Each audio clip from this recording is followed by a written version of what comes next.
I don't care about. ইস, আবার ইংরেজি মারাও।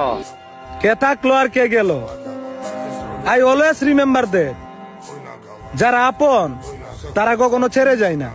কাকি সবুজ এখন আর টাকি সবুজ নাই, সে এখন ইংলিশ টিচার। ঠিক বলেছি, কাকি সবুজ এখন 7 দিনের ইংলিশের কোর্স করে টিকটকে ইংলিশ শেখায়।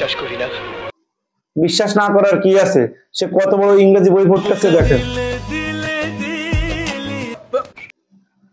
আচ্ছা, এই বই থেকে সে আসলে কি শিখলো দেখি। Hi baby. এত বই পড়া, সে শুধু দেখে হ্যালো বেবি। মনে আছে এয়ারপোর্ট থেকে তোমার পিছে পিছে করে হাঁটতে হাঁটতে উত্তরা পর্যন্ত আসছিলাম, আর তুমি কি করছিলা? জেলে বলে ইগনোর করছিলা, ইনসাল্ট করছিলা।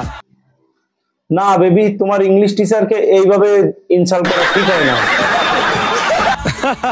তোমার কান্না দেখলে এখন আমার হাসি আহে। তো সোনামণি, এখন কান্দা লাভ আছে? এখন কাইন্দা লাভ আছে? তোমার টাকি সবুজ এখন বিখ্যাত হয়ে গেছে। তুমিও সফল, আমিও সফল। পার্থক্য কি জানো? পার্থক্য, তুমি শুধু নোড়া মাছ ধরো আর সে বড় বড় মাছ ধরে।